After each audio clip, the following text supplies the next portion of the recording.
oleh Sindo Trijaya FM, pelopor radio talk show di Indonesia. Profesional Sindo Trijaya kembali lagi bersama talk show akhir pekan terakhir polemik Sindo Trijaya Network. Kita membahas topik sejak kalah KPK.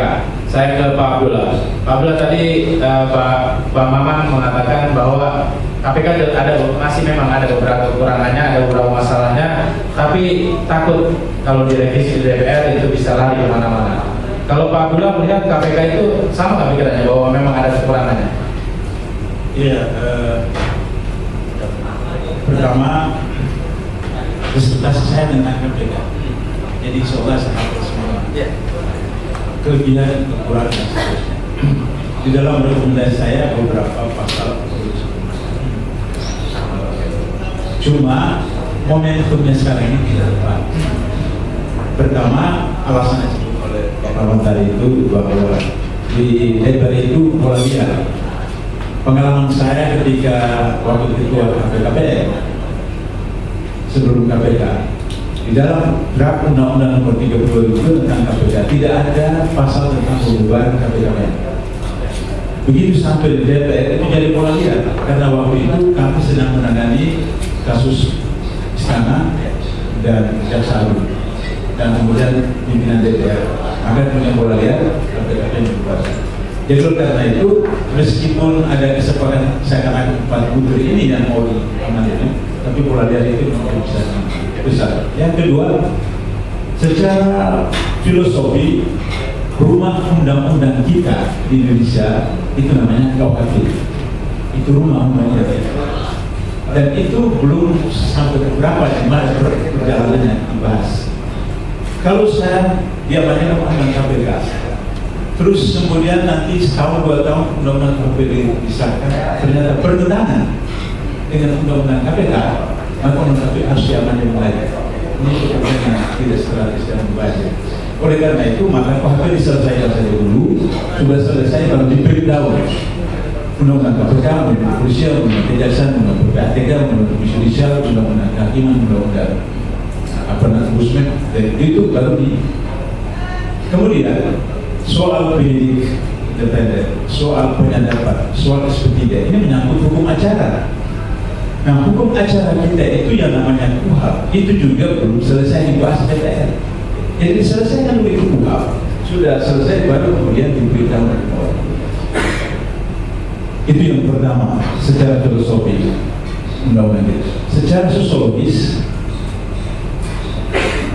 tidak ada undang-undang yang bisa bertahan seumur hidup, termasuk Undang-Undang 45 ya, cuma dari 2005 sampai sekarang ada 13 kali saya ingat judicial review ke Mahkamah Konstitusi tentang Undang-Undang KPK.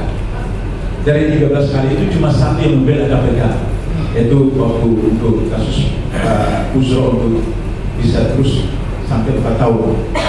Yang 12 itu mau menjalankan kewenangan penegak soal penyadapan, soal dan seterusnya.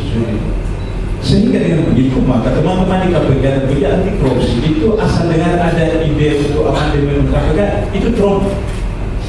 Itu drop otomatis karena waktu masa SBY diajukan ke DPR itu penuntutan itu mau dijalankan dibawa ke Kejaksaan Agung. Jadi itu selalu drop.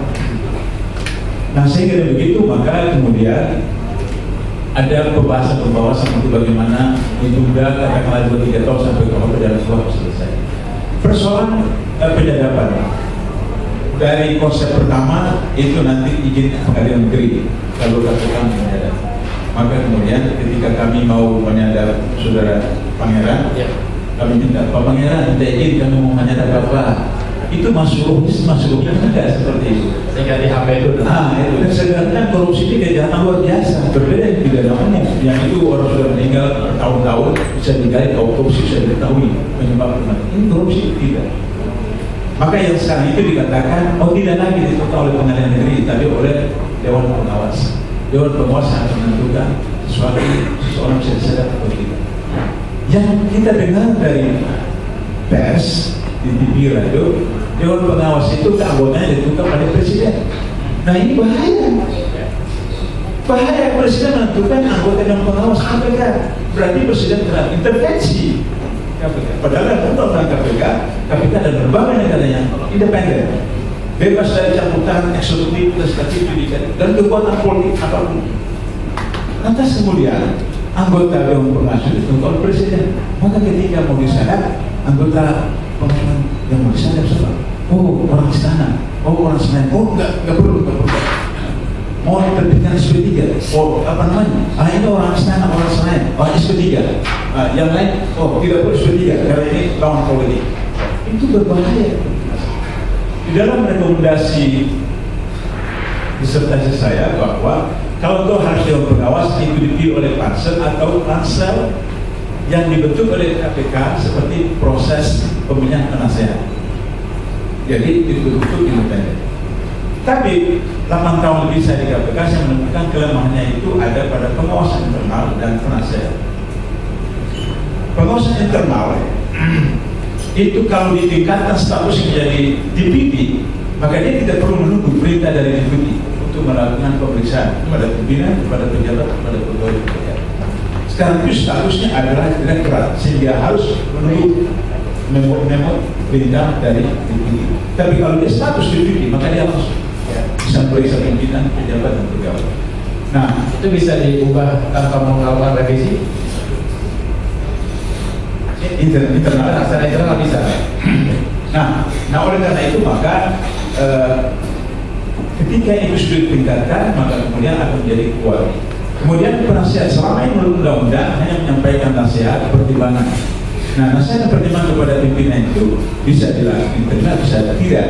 Dan kemudian kepada pegawai itu merasa tidak mengikat atas nasihat pertimbangan. Nah, saya mengusulkan agar supaya nasihat pertimbangan penasihat mengikat pegawai KPK dan menjadi prioritas utama bagi pertimbangan pimpinan dan mengambil keputusan pekerjaan. Jadi prioritas utama. Saya kira itu kalau itu dilaksanakan, maka kemudian tidak perlu ada Dewan Pengawas. Sebab ada masalah begini. Karena kita berpikir di Kompolnas, kepolisian, di kejaksaan ada komisi kejaksaan. Problemnya adalah kalau ada masalah di Kompolnas, apa yang terjadi? Maka kita bentuk lagi pengawas terhadap Kompolnas. Pengawas itu bermasalah, kita bentuk lagi tim yang mengawasi pengawas Kompolnas dan seterusnya. Dan itu tidak selesai. Maka ada dalam sistem manajemen modern yang disebut dengan pengawasan melekat. Pengawasan melekat itulah. Dan di KPK itu kan orang gila saja pegawai KPK yang telepon ke rumah, ke keluarganya, ke pacarnya, ke teman, pakai telepon kantor, itu orang gila. Karena telepon kantor itu semua dihubungkan dengan laptop, dihubungkan dengan komputer, semua sadar. Jadi otomatis tersadar. Jadi itu apa namanya? Atau misalnya pada jam kerja ada pegawai KPK yang baca koran, isi teka-teki sila, itu orang gila. Karena ada CCTV. Nah, jadi sistem ini otomatis seperti itu. Ya, Pak Abdul, itu jadi memang ada kekurangan, tapi sama kurang lebih, tapi masalahnya di DPR. Kalau Bung Julius melihatnya seperti apa? Jadi saya mau ngasih 3 penilaian. Revisi Undang-Undang KPK itu selalu satu ahistoris, yang kedua dia berdasarkan etikat buruk, yang ketiga untuk memperkiri pemberantasan korupsi. Itu yang harus dicantumkan. Saya jelaskan lebih detail. Tapi pertanyaan yang sama dulu. Ya. Ini dilihat ada kekurangannya atau enggak dari KPK?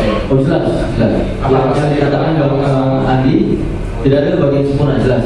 Gitu. Selalu ada kekurangan, tapi perlu kita pikirkan ini kekurangan teknis, sistemik atau struktural. Nah, kekurangan yang ada itu urgent untuk diperbaiki atau tidak? Kalau menurut kami, setiap kekurangan perlu diperbaiki, tetapi bukan menyasar pada undang-undang dan substansi yang diajukan berdasarkan rapat di Senayan per 1 Februari 2019. Ya. Misal tadi Bung Maman menyoroti kayak yang kasus BG, terus juga bocoran seprindik segala macam, itu apakah itu harus berkorelasi dengan revisi atau tidak? Oh, jelas tidak. Apa? Justru korelasi yang kontraproduktif. Makanya saya mau katakan, pertama soal momentum. Ini saya mau jelaskan lebih detail. Tadi Pak Budi bilang soal momentum revisi Undang-Undang KPK itu latar belakangnya selalu satu, ada kasus besar yang ditangani oleh KPK yang melibatkan siapa sih? Politisi dan oknum aparat penegak hukum. Selama itu Dalam konteks ini ada kasus besar juga sekarang. 2011, 2012, 2015, cicak buaya segala macam. Silakan. Dalam kasus ini momentumnya apa? Jadi kasih Bang Maman tadi. Pasca penetapan Komjen BG sebagai tersangka, ribut pra-peradilan, lalu muncul lagi isu yang namanya revisi.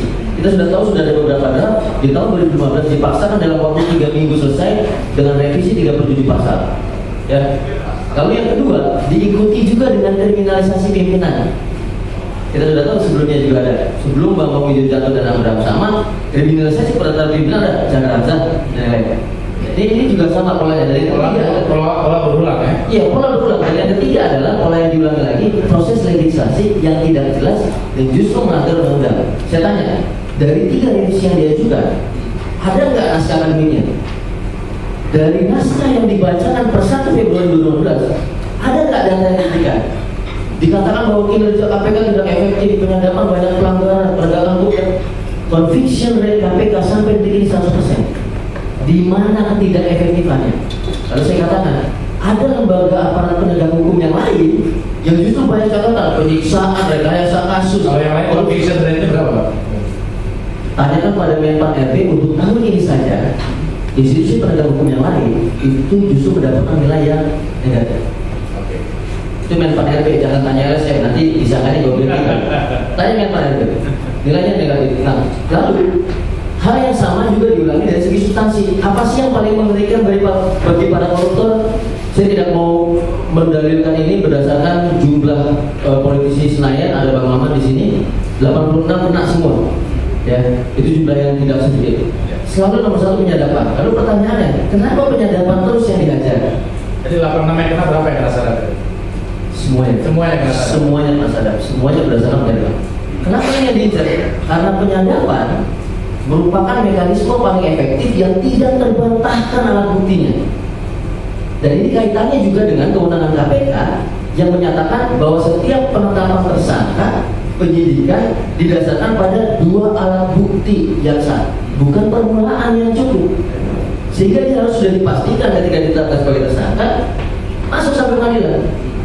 Nah, mekanisme penyadapan ini juga yang mendasari operasi tangkap tangan. Siapa sih ketangkap tangan? Orang yang ketangkap basah biasanya bisa ngeles. Ya, kecuali artis yang dikatakan sendiri, ngelesnya jago. Ini nggak bisa. Ada uang, ada transaksi, ada ucapan yang disampaikan soal transaksi. Ini nggak bisa terbantahkan sehingga mau dewan pengawas, dewan eksekutif sebelumnya, dewan kehormatan, dewan apa yang dibuat tujuannya justru untuk menambah kompetisi. Jadi Pak Abdullah bilang soal adanya izin. Ingat, dewan pengawas ini fungsinya pengawasan loh. Fungsi pengawasan itu ternyata dia memiliki fungsi penindakan. Dari mana izin? Kalau izin yang nggak dikasih, bisa nggak penindakan dilanjutkan? Tidak bisa. Fungsi pengawasan itu harusnya mekanismenya pemberitahuan. Gitu. Nah, ini diberikan izin. Jadi epistemologi otaknya sudah rusak gitu. Dia tidak boleh masuk pada fungsi penindakan karena dia fungsinya pengawas. Nah, lalu juga sama.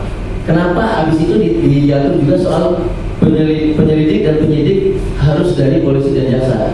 Kenapa saya katakan ahistoris? Ini orang yang mengusulkan, jadi tidak mendengarkan atau membaca memori lifting pembahasan undang-undang KPK di Senayan ketika. Para akademisi, profesor ahli menyatakan justru jangan ada unsur, sebisa mungkin jangan ada unsur polisi, jaksa, hakim di dalam KPK. Kenapa? Kondisi saat ini oknum-oknum dari lembaga itu adalah korupsi. Jadi kalau ada di situ, ya jeruk makan jeruk namanya. Jeruk makan jeruk. Gitu. Itu ada perubahan nggak 2002 dan 2016 ini? Jelas ada perubahan. Di 2016 dikatakan penyelidik dan penyidik harus dari polisi dan jaksa, dan dia mengacu pada KUHP. Luar biasa, KUHP saja sudah mau kita ganti dari tahun berapa. Tapi kita mengembalikan KPK ini kepada masa lalu. Ini nggak move on ini. Nah, ini juga dikaitkan dengan fungsi penyelidikan dan penuntutan. Diatur lagi nantinya bahwa setiap yang melakukan penyelidikan dan penuntutan harus polisi dan jaksa juga. Dan mekanismenya harus lewat bukti permulaan yang cukup lagi. Nah, ini logikanya kaitannya dengan penyadapan tadi. Emang ini penyadapan ini barang yang paling dibenci mungkin sama pengusul revisi undang-undang KPK. Dikatakan bahwa penyadapan harus berdasarkan bukti permulaan yang cukup. Kalau sudah ada bukti permulaan yang cukup, ngapain lagi disadapan? Langsung aja bawa tersangka, proses P21 di sidang karena ada bukti permulaan yang cukup. Nah ini logikanya. Dan yang terakhir, saya mau katakan yang paling penting adalah ini ada Bang Maman, harusnya adil juga ada perwakilan eksekutif ya Bang Maman ya. Kita melihat sikap abu-abu dari eksekutif tidak jelas kalau kata menterinya terdahulu. Bagaimana kita bisa melihat sikap misalnya Luhut Binsar Panjaitan, Yasona Lawli yang menggebu-gebu, wah dia begitu bersemangat revisi, catatannya juga nggak ada, penelitiannya juga nggak ada, baca disertasinya Pak Amran juga nggak. Tapi yang kedua didukung juga oleh Yusuf Kala, revisi, ini kasus ini penyadapan langgar, yang mana yang dilanggar, yang mana yang dikasuskan, pimpinan mana yang melanggar hukum sampai sekarang belum ada sidangnya, kan gitu. Nah tetapi di sisi lain Jokowi dan Teten Mas Duki bilang kami menolak dengan tegas, ini nggak boleh, tidak ada revisi, kami menolak. Loh, jadi yang mana yang mewakili eksekutif, presiden kan, Menko Polhukam dan wakil presiden yang mana? Dan Kalau di lapangan siapa yang kelihatan yang mewakili dalam kasus revisi KPK ini? Kalau di lapangan jelas, ini Luhut Binsar Panjaitan yang kemudian men-screening penyadapan 4 isu tadi dan Yasona Lawli, ini jelas. Jadi menurut kami ini yang kemudian kalau tadi Bang Maman cerita, ini harusnya ada perlawanan yang keras. Kemarin masyarakat sipil, presiden zaman SBY meskipun agak goyang juga dan KPK satu siap. Tapi sekarang misalnya dari lingkungan eksekutif kami nggak melihat sikap yang seiringan dengan apa yang diminta. Jadi di lapangan yang utama yang terasa itu yang pandangan dari Luhut Panjaitan dan sementara dari pandangan dari Jokowi dan Teten Mas Duki itu berbeda, kurang terasa di lapangan. Oke, Profesor Nasir Wijaya, kita akan bahas lagi setelah jeda berikut ini.